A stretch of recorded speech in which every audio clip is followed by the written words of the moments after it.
Introducing the Saja Boys. You guys are so gross. These guys are a boy band? Kevin Woo as Mystery Saja. Kevin Woo stood at a crossroads.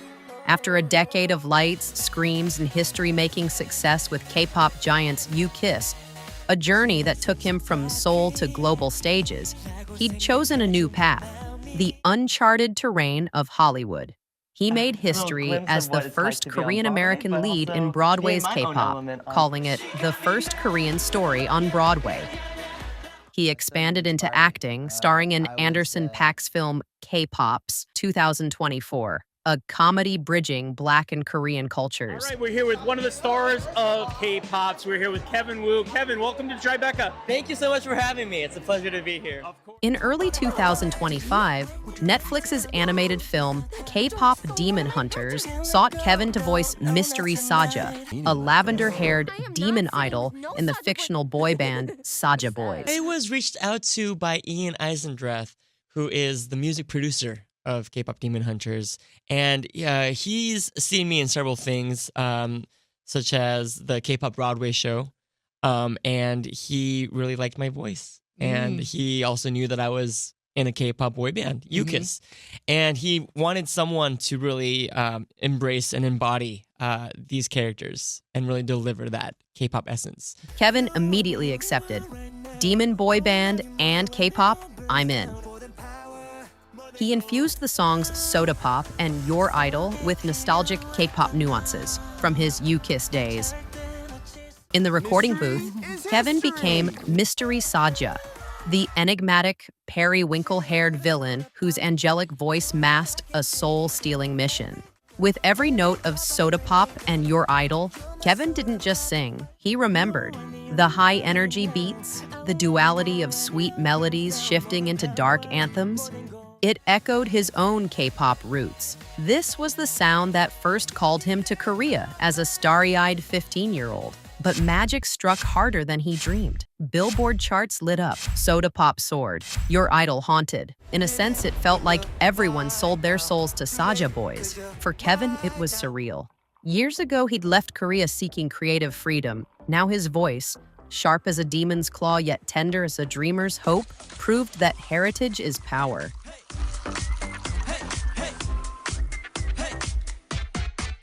Neckwav as Abby Saja. Before voicing the seductive demon Abby Saja in Netflix's Kpop Demon Hunters, Neckwav was an underground R&B artist. 저는 랩, 보컬, 프로듀싱 하고 있는 Neckwave라고 합니다. For years, he released soulful EPs and collaborations, blending classic grooves with modern vulnerability. Though respected in niche circles, mainstream recognition eluded him, until an unexpected audition call from Sony Pictures Animation changed everything. Neckwav landed the role by mastering a critical duality, innocence laced with menace. As the singing voice of Abby Saja, he infused the bubblegum track Soda Pop with playful charm and underlying threat, a metaphor for demons devouring fans. Producers praised his ability to balance sugary pop with sinister undertones, a skill honed during his indie years. Neckwav's career reached a poetic peak when Jungkook of BTS, a lifelong inspiration, sang Soda Pop during one of his live streams. As a former indie artist who once covered Jungkook's song 7, Neckwav described the moment as surreal. Jungkook's nod to the movie and the songs went viral, symbolizing a true full-circle fan moment. The film's success cemented Neckwav's artistry. His journey from obscurity to having 30 million monthly listeners is every indie artist's dream coming true.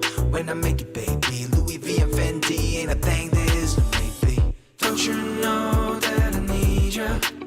SamUIL Lee as Romance Saja. Before he became the voice of Netflix's viral demon idol Romance Saja, SamUIL Lee, once known as Taebot, spent years crafting music in the shadows.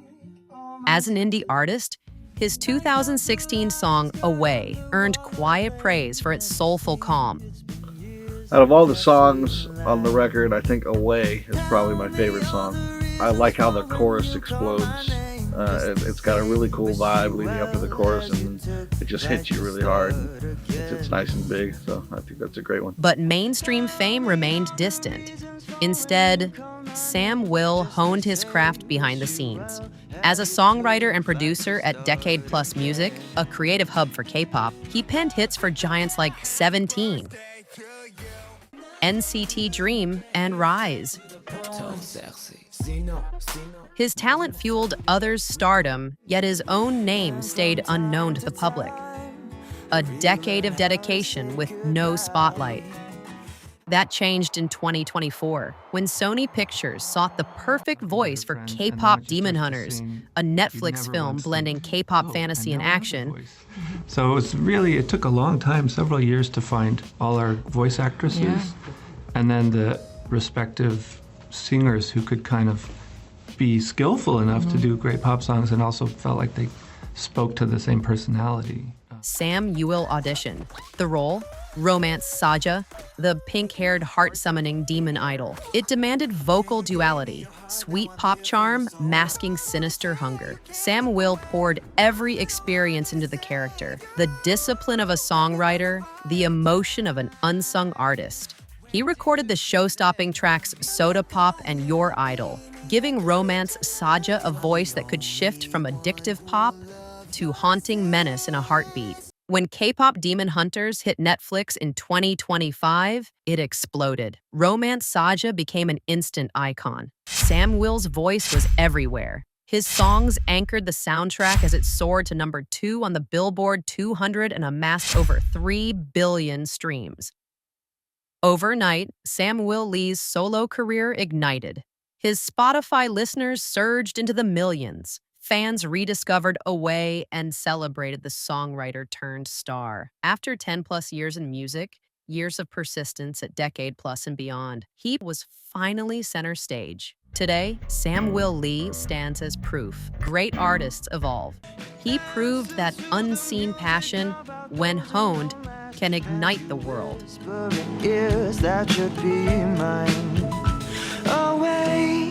Danny Chung as Baby Saja. Born in Philadelphia to Korean immigrant parents chasing the American dream, his childhood swung between rags and riches as family businesses rose and fell. As a Korean-American teen in Philly, Danny tiptoed between identities. But being in Korea, you don't feel Korean enough. In America, you don't feel American enough. So you're stuck on that hyphen. Hip-hop became his refuge. Tupac and Biggie were his surrogate fathers. Their grit shielded him from playground taunts. Tupac, Biggie, Bone Thugs, these were my father figures and stuff like that. They raised me to be a little bit tougher or whatever. He launched his rap career as Decipher, touring college Asian clubs, a grind that honed his pen but left him searching for his sound. My biggest flaw was versatility, he admitted. As an artist, I had no identity. As a songwriter, it became my superpower.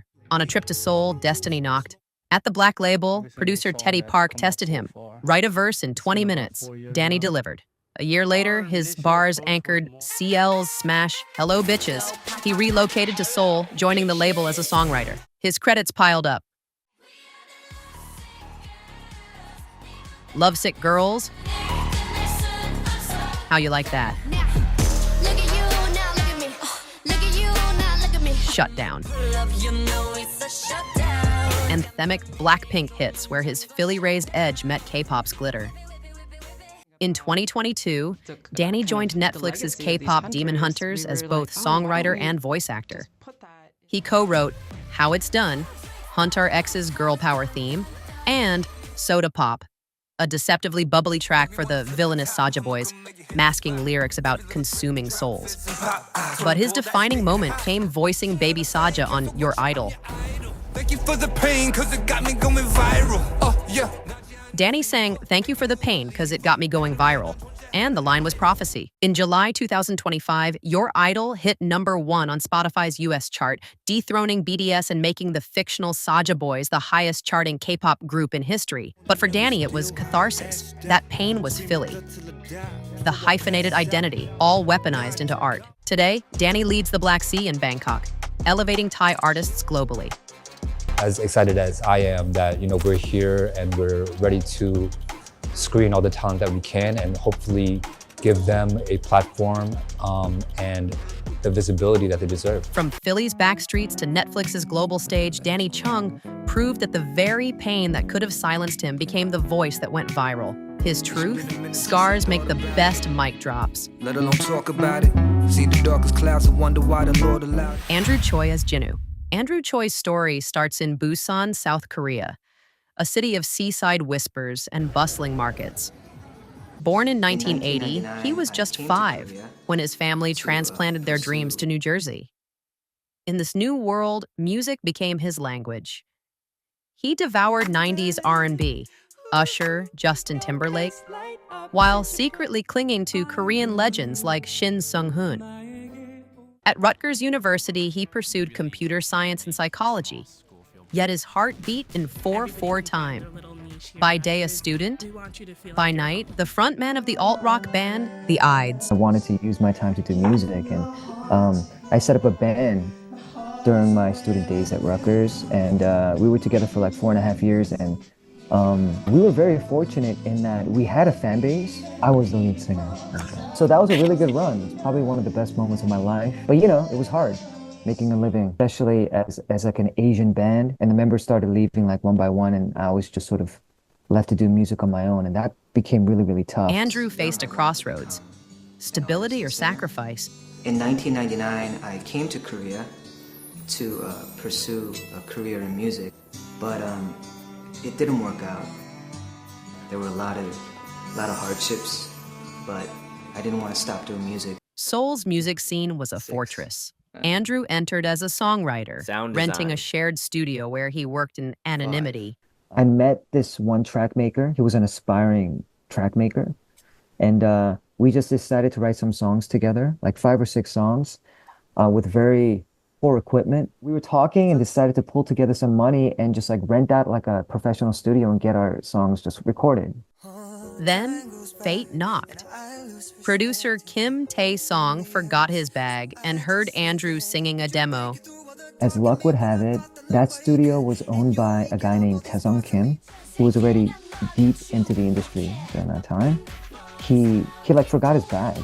So he came back in to speak to me, and he told me he had a couple of tracks and asked if I would like to write some songs over it. So he sent me 2 tracks, and that same night, I went back to the studio, recorded a very rough demo, one of the songs, and I sent it back to him. And what's even more incredible is that later on, I found out that that track was actually Teddy Riley's track. My mind was blown because I'm such a huge fan of Teddy Riley. I grew up listening to almost every Michael Jackson song, and the Dangerous album was one of my favorites.